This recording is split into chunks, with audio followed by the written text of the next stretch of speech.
Today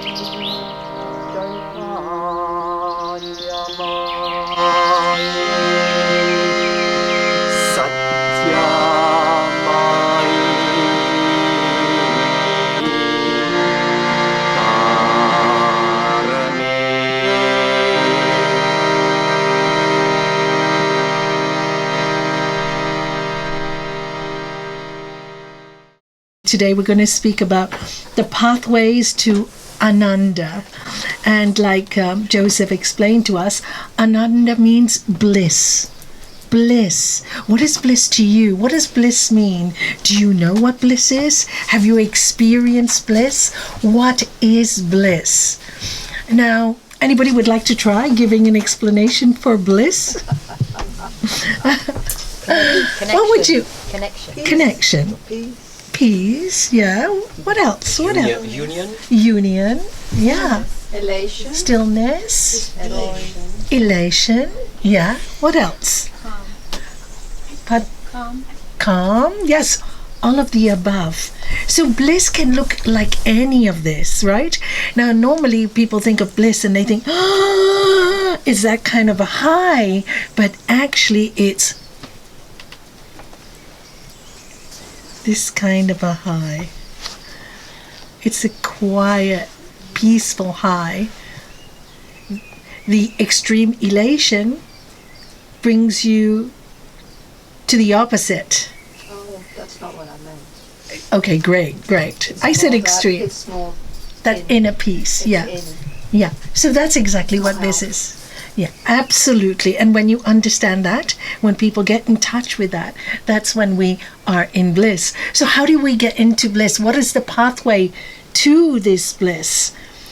Coming here to places like that, being in quiet, spending time with yourself, understanding yourself. First and foremost, today I find that a lot of yoga schools and a lot of propaganda about being in bliss just through meditation alone, which is great.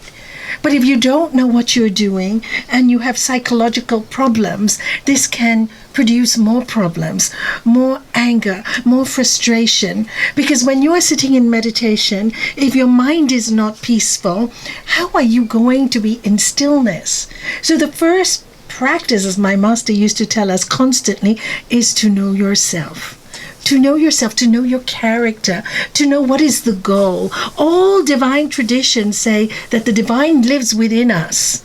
And our work is to purify the mind. And simply every single scripture talks about to be good and do good. So it is simply that, to be in bliss. So there's nothing fancy about the bliss. In fact, it's a simple truth. And that only happens when we are in quiet with ourselves within. On the mental realm, where all the noise seems to exist, is when we learn through the science of yoga that this is just mental noise, and there is a stillness deep within us, and that stillness can watch the noise. I love to teach this, especially after people come and do some Surya Namaskarams, maybe 3 or 4 or 5, and then the heart is beating, and then you tell them, lie down on the floor and relax. And they really relax. They go into Savasana, but they are relaxed, but the heart is beating. And I say, notice this, because if you can do this and still be relaxed, your heart's beating, you can still be relaxed, that means you can deal with any stress and any panic. So people worry about panic attacks or stress attacks, and I say, look, you can be fine within it. So you can be panicking, but you can be still at the same time. And this is the bliss that this gives you. This is the freedom that it gives you, that you can. Because in this world, whether we like it or not, the path to bliss, we've got thorns and we've got roses. We've got both, but without the roses, without the thorns, there are no roses. So we have to accept both on this path to Ananda. And this is why we talk about non-attachment and practice, because if we don't practice, if we don't work on ourselves on a daily basis, we forget this, because the world outside is, everything is outside, right? We chose We chose to come here to experience the senses. The eyes are cameras, the mouth is taste, the smell, they're brilliant. All the senses, we wanted to experience this, but we got carried away, many of us, in the experience. So when we're out there experiencing, the senses draw us outwards. But bliss brings us inwards. But you can't go inwards unless you understand what drags you outwards. What keeps you getting out there? What are those desires? What are those fears? Because if you're full of fear, no matter how much you think about bliss and meditate, you cannot get past it. Because like my master would say, trust in God and fear do not go together. So how do you build up this extreme trust and this freedom? How do you build it up within yourself? And the first thing to look at is your personality. What kind of personality do you have? What path feels right for you? Or do all the paths feel right for you? We talk about Raja Yoga. What is Raja Yoga? Raja Yoga is king of yogas. They call it Raja, means king. But Raja Yoga encompasses all the other yogas, Hatha Yoga, Jnana Yoga. And this is why we call it integral yoga, Bhakti Yoga, Japa Yoga, and Karma Yoga. It encompasses all of it. So first of all, you need to know what your personality is like. If your personality is all over the place, then you need to start to practice. What do I need to practice to keep it quiet? So because it's all over the place, so it's mind stuff, so you need to start with really Raja Yoga, or the science of the mind, first to learn how to still the mind. The mind is just an instrument. So with the Raja Yoga, you also apply Jnana Yoga. What is Jnana Yoga? Jnana Yoga is the path of knowledge. It's the path of knowledge, the path of analysis. Who am I? Who am I? Who am I? Who am I? Who am I really? And this is the big question I asked myself when I started this path, because it's easy to read all this stuff, but do I really know it? Do I really believe it? I'm just speaking about it with my mouth, but I don't know it yet. When you start, you're saying the right words, but the bliss is not there yet. And the question I ask myself constantly, who was I before I came to this body? Who was I before I came to this body? Because energy entered my mother's body after making love with my dad. So through fun, I came into the body. So who am I? So what am I? Where did I come from? And then the question I used to ask myself a lot is, when I die, where do I go? Where do I go? But if I don't even know who I am, I know they talk about eternal life and they talk about life ever after, and we read about all these different states. But do I know it from my gut? Do I feel it in my soul? Do I feel it so much that I want to live like this every day? And that's when the practice comes in. The practice comes in. And do we have steps to enlightenment here? Yes, please. I'd love to show you this. And this was my journey in the early days of my practice. And this is the path to Ananda, steps to enlightenment. So when you first start on the path, we get very excited. We try everything. We run. We want to read every single book. We want to go to every single retreat. We want to learn every single thing about the soul. We run so fast. For years we run, well, depending on the person. And then suddenly something happens in your life. Some trauma or something tragic or something you never expected to happen, an accident. It could be anything, a deep sadness, or it could be something that you lived with for a long time, covered up all over the years as if, this was in the past, I don't want to think about it. And suddenly it arises, as I've seen in many cases of people that have been abused. Maybe they cover it for years and they start yoga, and after a few years everything comes bubbling up and they say, Nalanie, but I thought I forgave. I thought I worked through it. I said, well, let's go a little bit back to go forward. You're running so fast with the concepts, but you haven't had time to just sit with them and really forgive them and really cry over them and really purge them. You need time.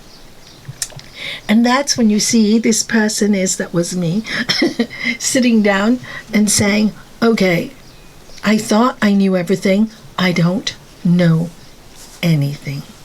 I don't know anything. And that's when the prayer becomes so deep. And so really the yearning to find the divine, the yearning to find God, the yearning for truth. I want to know the truth. I want to know it really well before I die. I want to know what's it all about. I'm just caught in a material world with all this knowledge, but I don't know. So that's then the prayer. The humility starts to come in. The humility starts to come in. And that's when things start to really work. They start to really work. Because the moment you say, you know what, I really know nothing. And it really isn't all about just knowledge. In the Bhagavad Gita, chapter 12, verse 12, it says, knowledge is certainly better than mindless practice. Mindless practice. Sit, meditate, come out, do some hatha yoga, I think I'm done. Mindless, or just go to church and pray, but don't even know what you're praying. You're thinking of everything else. Go to temples. Oh, but your mind's everywhere else. That's mindless practice. My father always used to say, Nalanie, 2 minutes of sincere prayer is worth hours in a prayer room or a temple. But it's got to be sincere, 2 minutes of it. And he was absolutely right. And that you all know, you all meditate, you spend time with yourself. You know what 2 minutes is. It's hard to achieve with a crazy mind, right? So then you get to this stage, and that's when you really ask for help. And now your concept of the divine has really changed. And then you go back, okay, knowledge is definitely better than mindless practice. So I've got the knowledge. And then it continues to say, meditation is better than knowledge. So you think, then why am I studying all this? Because I have a crazy mind that goes all over the place. And without that knowledge, my practice would be mindless. So now I go to the next step, which is meditation. Meditation on what I've learned. Meditation of what I heard. Meditation on all the concepts. Just meditate on those.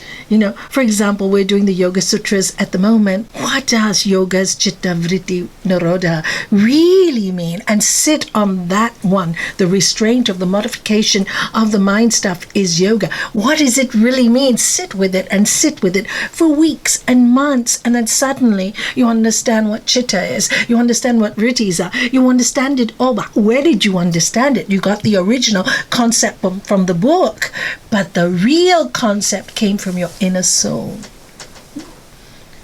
Because you started to understand, yes, I'm much more than what I think I am. Where did this come from? So meditation is better than knowledge. And then it says, even better than meditation is renunciation to the fruits of your actions. What does that mean? Renunciation to the fruits of your actions. And then, what did you say? Please? Non-attachment. Non-attachment. And he said, then peace immediately follows. Immediately follows.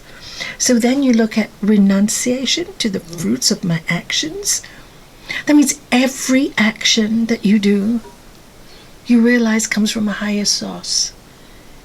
Every praise, you give back to the higher source. Every insult, you also give back to the higher source. Nothing is mine. Nothing is mine. And this so rings true because when you also read Bible, Genesis, Adam and Eve, right? Do not eat the fruit of good and evil. In other words, don't get so involved in the good and don't get so involved in the evil. Don't get so involved. Don't eat it for yourself. Oh, it's good. I'm so good. I'm so great. I know it all. And evil also, I'm so bad, or arrogance and lust and greed and all that stuff. Don't eat any of it. Selflessness. Selflessness, 100%. And how you understand that so clearly is when my master always used the example of an apple tree. He said, look at an apple tree. Started from a little seed. If you see the seed of an apple tree, go, it's a seed. But within that seed, the potential of a tree and apples. So when it grows and then it gives shade to everyone, and said, look at the apple. As soon as it's ready, it drops. It doesn't eat of itself.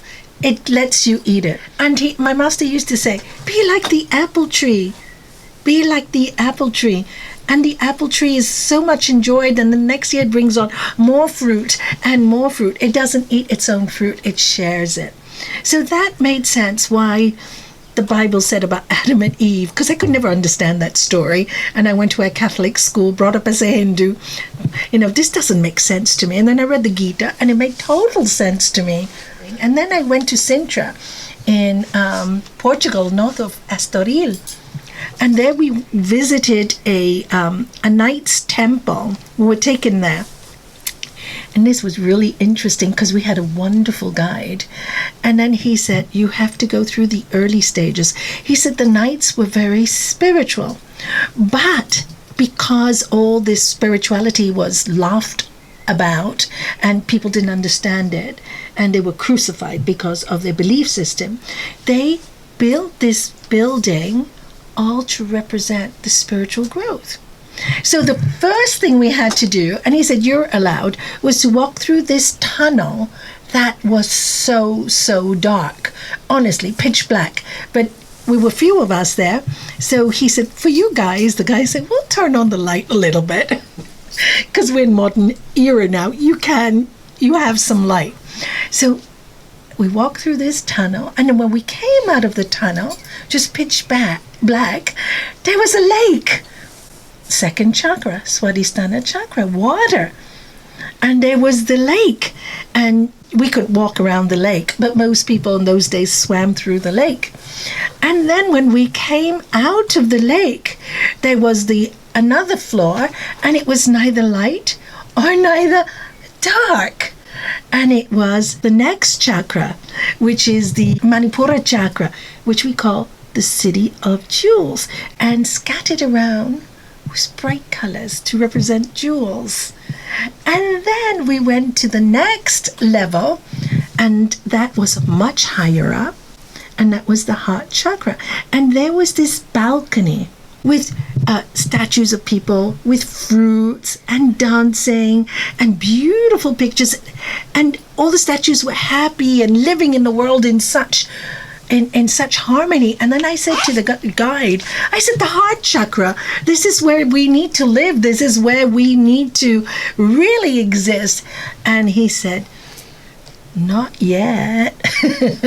He said, yes, this is your spiritual practices take you here, but you have to go beyond. And of course, I had this spiritual teaching. I said, we still got 3 more chakras to go right here. This one, and finally Sahasrara. And he said, you got it. So he said, this is where you have, when you're living in your heart chakra on the earth, they wanted to represent that this is where you can really enjoy the earth. But if you enjoy it too much and get carried away, this is when you can get caught and you stay still. You don't go further. This is the attachment to the joy, because when you come to the heart chakra, this is how you feel. And then again, you have to let go even of that. And then you move up. Then you listen to the inner voice, which is the Vishuddhi chakra. And the throat, the inner voice. You listen to something beyond the material. And then you finally focus, and you love the silence and the peace, the dancing, the noise. All that is too much after a while. It's just too much noise. And then finally, when you get to that stage, you can't do anything about it. It does it for you. And he said, that's why it's only the sky. And that's when you get the visions of the masters. Even in yoga, we say when you touch this chakra and you do deep relaxation, the crown chakra, and you really relax, that's where you get your message, or you get visions of masters and great sages or teachers. And I don't know if it's happened to you, but it's happened to me. I think it's happened to many people in deep relaxation. And then you get messages come through you. So I thought, wow, isn't this amazing world we live in, the path to Ananda? So letting go of the fruits of your actions sounds really easy to do. It is one of the most difficult things any of us as human beings can do. And this is where the fallacy is that you have to struggle with being detached. No, you don't struggle. It doesn't happen like that. It doesn't happen like that. You do the practice, you reach your heart chakra, and then after a while it's like if you go to parties every day, after a while you get tired of parties, right? It's kind of like if you go to, it is like that, isn't it? You do something, if you feast every day, you get tired of it. How many things can you eat? After a while, you're going to go, tummy ache. I just love home food. Just give me some boiled broccoli with a little bit of soy sauce and ginger. Delicious, you know? It's like you want it. You don't have to let go of it. It lets you go. And that's how non-attachment happens. And life teaches you anyway. As you get older, we all lose more people, right? You see more people sick. You see, as we get older, we go through so many things. And then after a while of panic, after a while you go, you know what? Let me just approach all this with peace. It's the way it is, right? This is where the Ananda comes in. It's not bitterness. It's not anger. It's not frustration. It's just perfect. It's the play. I asked for this. I asked for this. So let me enjoy it. And that's the journey to Ananda, and that's the journey to bliss. But meanwhile, there's a lot of things we need to go through. Why? Because karma brings us here. We have had many, many lifetimes. You wouldn't be sitting in this room if we didn't. We just wouldn't be sitting here. This would be too much for us. People who hear this kind of language, some people just cannot handle it. It's too much for them. It's not their time yet. So, you know, this, in the olden days, they would say this kind of Upanishad or knowledge is, not everybody can understand it, because it also includes the path of suffering and forgiving suffering. It's not excluding. Most people come to yoga because I don't want to suffer anymore. But that's not what it's all about. It's not what you want or what you don't want. It is going beyond it and understanding. Sometimes even when people first come to this path, they suffer a lot in the beginning. It's almost like karma saying, let's get over with all this junk.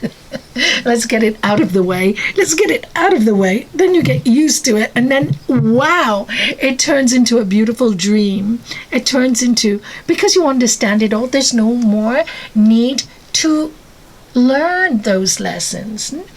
That's why when I hear the words in the Gita again, I say this again and again, even to myself. Just as fire burns fuel into ashes, a person of understanding and knowledge burns their karma. Because if you don't resist, it won't persist. It just won't persist. We always resist, first of all, ourselves. We resist something when somebody tells us something that we don't like about ourselves. Self-defense, this is the first thing on the path of Ananda. You stop defending yourself.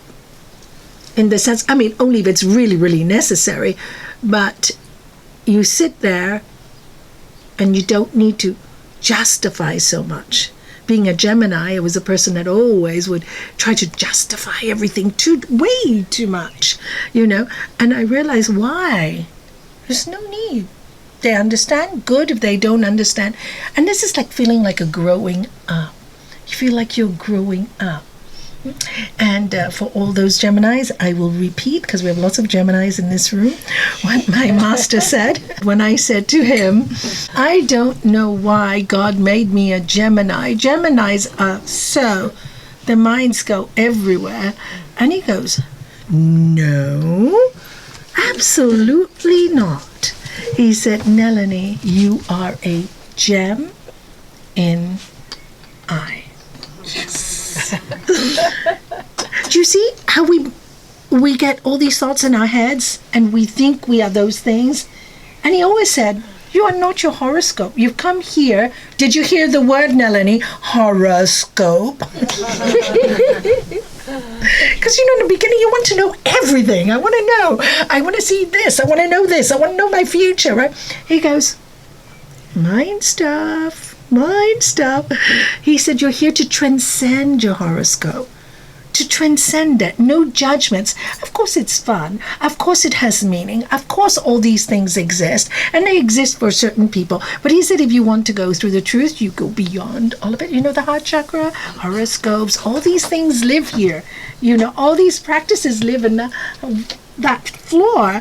But he said you don't want to stay on that floor. So you got to go beyond this.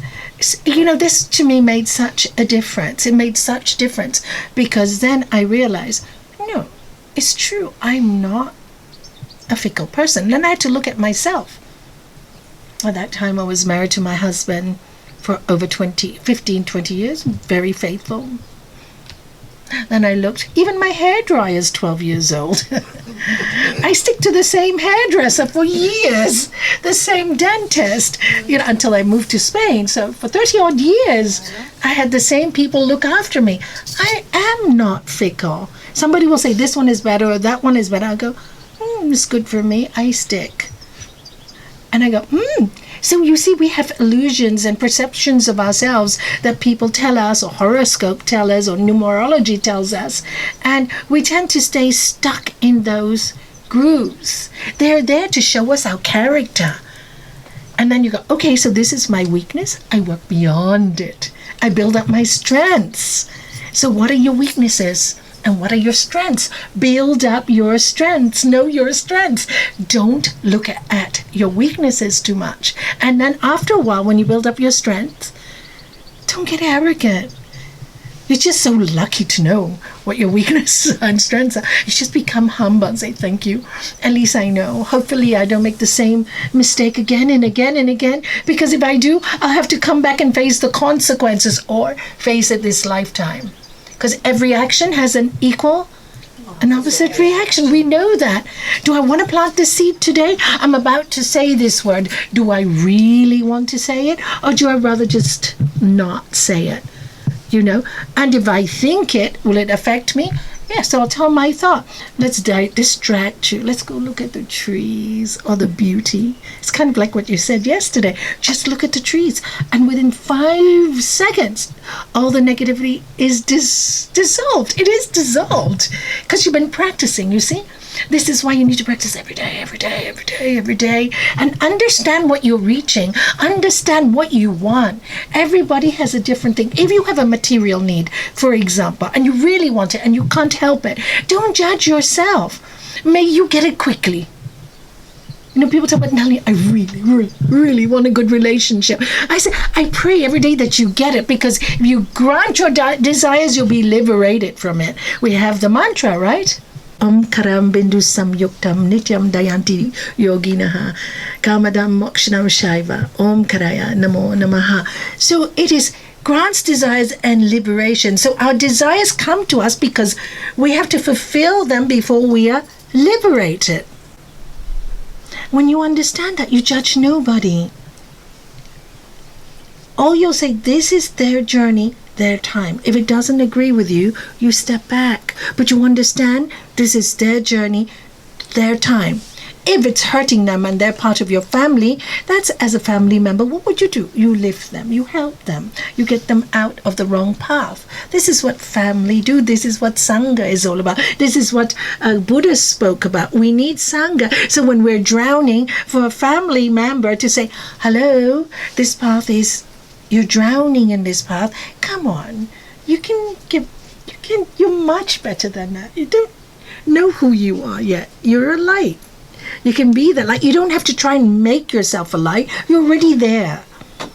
And that was the confidence that my master gave me. You know, that confidence that we're already there. We're already there. All this other stuff is to prove what? To prove what? Then the humility comes in, like I said. And then the practice becomes really deep and very, very personal. Very, very personal. Is your relationship with God, is your relationship with the universe. And it can take many different forms. In our Hindu tradition, it gives it, you can treat God as a lover, as a best friend. You can be a servant. You can treat God as a baby, like you have in Christianity, baby Jesus, and we have Lord Krishna as a baby too. You know, how is your relationship with the divine? And then you choose some days, you know, you want to go to do a puja, which is a prayer ceremony, and you want to decorate it all. And then you feel like a servant of God, and that opens your heart because it's, I feel like the servant of the universe. And then you plant all these things. That brings up the bhakti, that brings up the connection. If you read the Bhagavad Gita, it says it's all divine. The flowers that you offer are divine. The water that you offer is divine. You are divine. The statue is divine. It's all divine. So why do we do the puja? Just to open our hearts so that we can communicate, right? We need, as human beings, it's very hard for us, very hard for human beings to say, I understand the unmanifest. Because the divine is not manifested. It's an energy. It's a frequency. It's light. It's very difficult. This is why, for generations, people use symbols. We use symbols or a belief system. So is any belief system wrong? No. Truth is one, parts are many. But the teaching is the same. No division, no separation. And what has religion done? Separation, division. It's not the religion. It's the egos that run the religion. We're one. We're just really one. So it's really a lot of fun to speak to. Well, I used to have lots of Catholic friends when I was growing up in school. And they never wanted to go to church, and I always wanted to. I used to love my nuns so much. I spent hours with them after school hours. Everybody thought I was mad. But I wanted to learn. I wanted to learn what makes them tick, what gives them the glow. And it was their prayer. It was the sincere prayer. Not all of them, but most of the ones I had were wonderful. So, and then I went to the Hinduism, which is my tradition. I also saw a lot of superstition, which I didn't like. I really didn't like, but there was also a lot of beauty in it. The pujas, the Hindu tradition is God is everywhere. But then they came up with all these superstitions that taught us God was only in Lord Shiva or Lord Krishna, and that's not the Hinduism at all. So all these traditions do it because people like power over other people. And really, the yoga studies about moksha. Can you say the word moksha? Moksha. Freedom of the soul to follow the divine calling that is yours. Freedom of your soul. If you see God in the tree, it is in the tree. It is there anyway. How do you communicate with the tree? And then you can get that connection. Sometimes you can't get from another human being. Or with animals that you can't get from another human being. But you get it with something else. It doesn't matter. The connection is made. And that's knowing yourself. Do you see how important it is to know yourself and what gives the connection to you? Not what the connection, which connection I need. It's which connection you need. What makes your heart sing? I love people, so people make my heart sing. That's probably why I'm doing this. She loves animals. We're all different, and plants and things like that. How nice to learn from those people who have those gifts. Don't we live in an incredible world where different people we can learn from? We're no better than anybody else. I learn something from every single person that comes into my life. And for me, this is divine. We have this chant, Twameva Mata Chapita Twameva, Twameva Bandhus Chasaka Twameva, Twameva Vidya Dravinam Twameva, Twameva Sarvam Mama Deva Deva. Thou art my mother, my father, thou art my family, my friend, thou art my knowledge, my wealth, thou art my all, O light of all lights, thou art. Om Shanti, Shanti, Shanti. And that's the truth. So when you get upset with your partner or you get with somebody, you just think, I'm upset with their mind, but I love the divine that's in them. And that was my practice, totally, all the time, with everything I had to do. You see, with the practice, what happens, that's why you have to see people at different places at different times. But nowadays, when people study yoga, they think they can be enlightened, and they, I'm enlightened, and they make you feel, because they're not inside, you can't be, I'm better than you. If you follow me, only follow me, you'll get enlightened. Hello? Run away a mile. That's not the truth. That's not the truth. Everybody has to find their way. It's just, and don't allow anybody to take away that moksha, that freedom. But if you stay in the path, grounded, nobody can. Nobody can sway you because you're grounded. And this is why I love Sri Patanjali so much and the sutras, because it keeps you grounded. Every time you go, that way you go, I've lost my peace. I know what's gone wrong. Come back. But you don't judge yourself. Okay, that's the secret. That's the secret. And keep reminding yourself, I'm a child of God. That Gurudev told me. How dare you call yourself a sinner? How dare you? How dare you? How dare you? You're a child of God. Yes, I am. We all are, aren't we? We're divine. We know it. That's why you're sitting here. You know it. So what's happened? All this mind stuff, right? So when you know that, then you go to this stage. See how much to tell you just to come to this stage. Isn't it? And there's even years of that too. You stay here for quite a few years, and then you learn to stand up, but the head is bowed, if you can see it, in humility. You learn to stand up, not in arrogance, in humility. But I'm standing up now. I'm actually standing. And then when you are standing in humility, something happens. Can you see the angel on top of that figure? Yeah? There's a little angel here, right here, on the green figure. And you don't have to do anything at this point. You just relax in yourself, okay? This is who I am. I do my best. Let God do the rest. You let go. You let go of the fruits of your actions. You know what? It's all divine.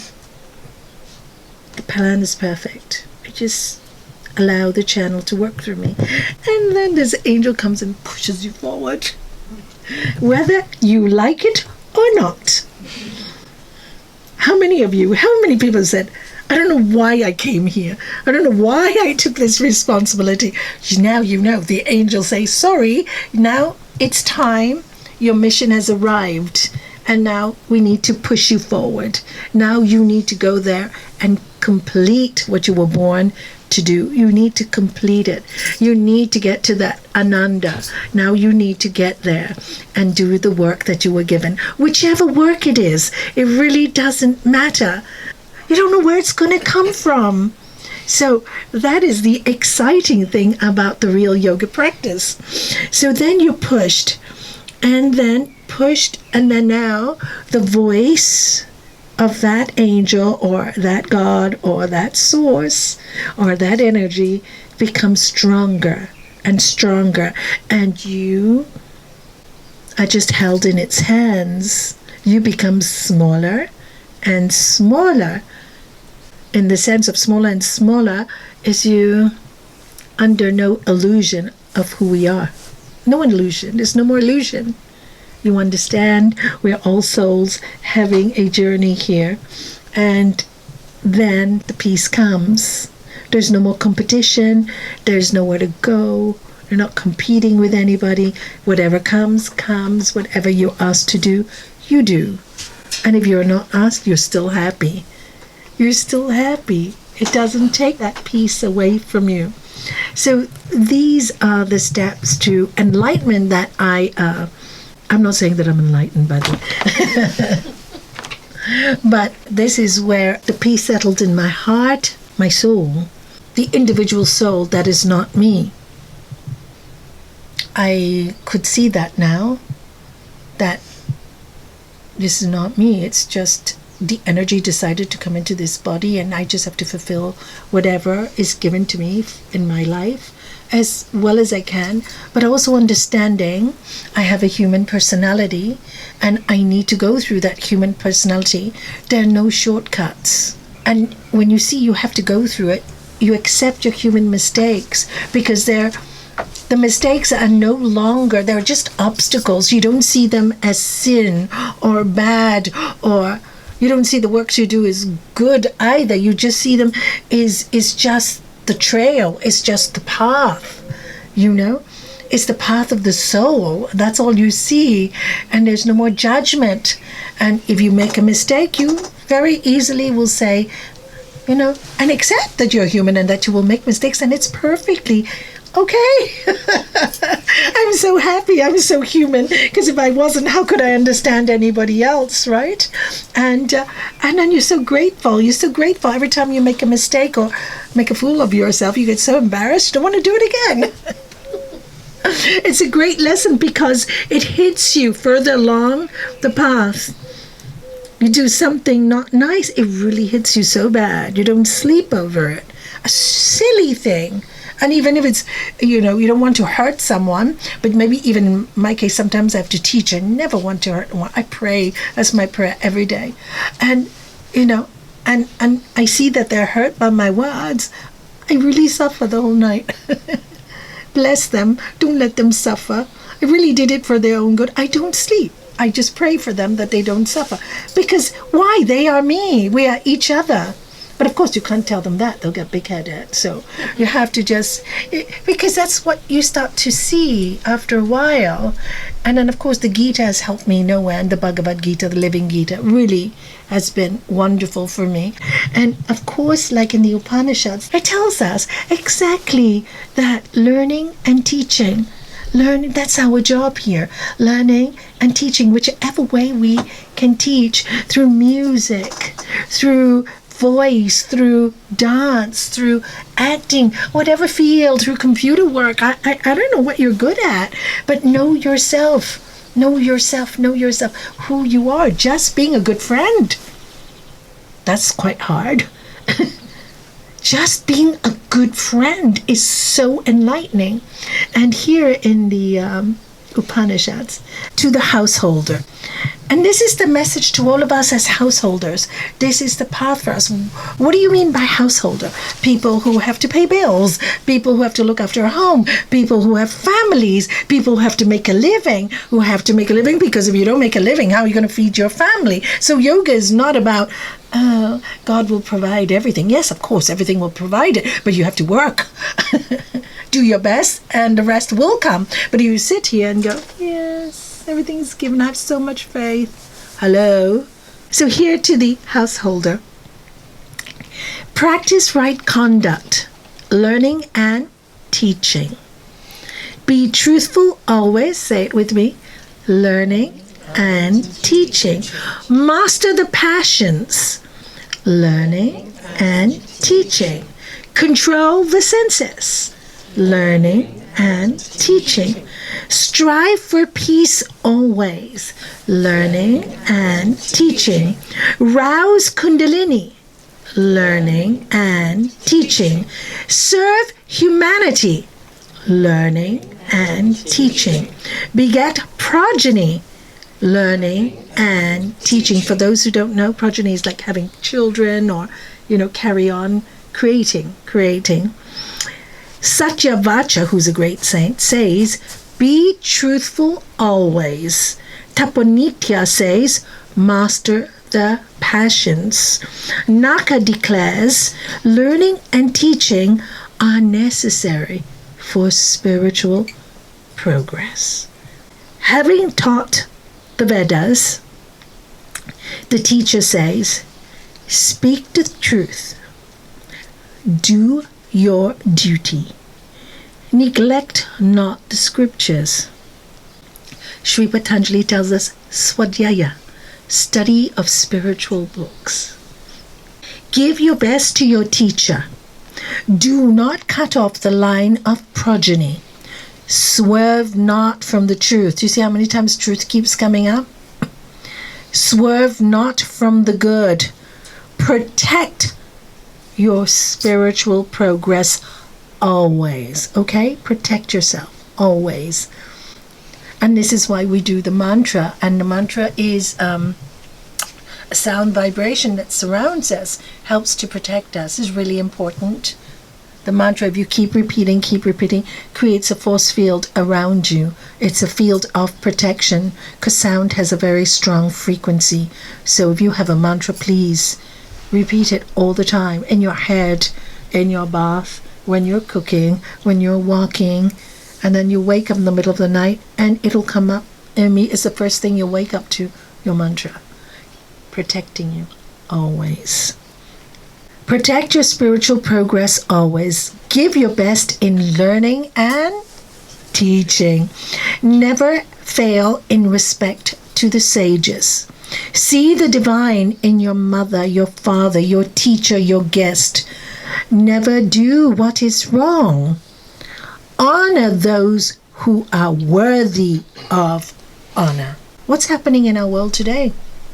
We're honoring people who are not worthy of honor. Why do you think politics has become the way it has? Religions have become the way it has. Everything is about power and who you know. And then they're getting, these people, the egos are just getting bigger and bigger and more control because it's us that's honoring the wrong thing. We're not honoring what is right. So be careful with that one. Give with faith, give with love, give with joy, give with faith. Can you say it with me? Give with faith, give with love, give with joy. If you are in doubt about right conduct, follow the example of the sages who know what is best for spiritual growth. This is the instruction of the Vedas. This is the secret. This is the message. So when the whole book is brilliant, but when I read that, okay, I'm a householder. This is my job. Quite simple. But first of all, speak the truth always. Watch what you're saying. If it's not truthful, watch it, please. People like to say things that are not truth just to make other people happy, or they just say it without thinking. It's dangerous. That's not a good practice. It's really dangerous practice for you, because the more you practice not saying the truth, the more scattered your mind will be. You don't know who you are. So if you're not sure, just say, I don't know. Done. I'll find out. I will research. We're human. We don't know it all. Humility, right? That's so important on this path. Humility. And when we do that, it's kind of like the angels just come around us and help us. It really feels we're always helped all the time. So that is the real pathway to Ananda. For me, it's truthfulness.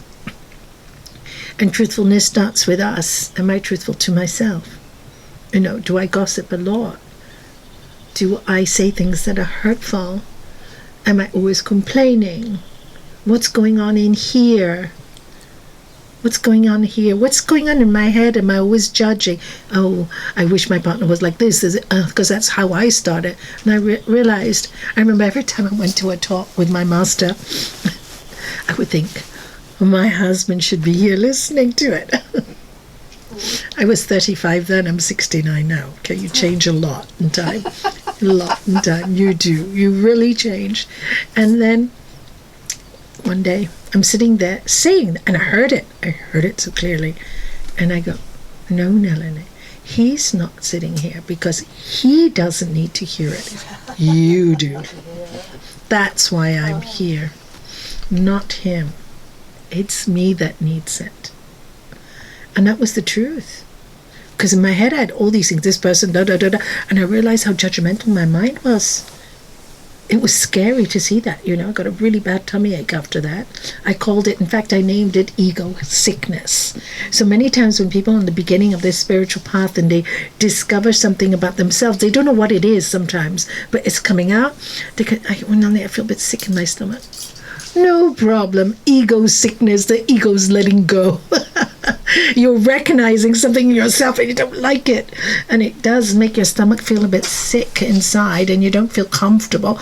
It'll go. It'll disappear. It'll disappear in time.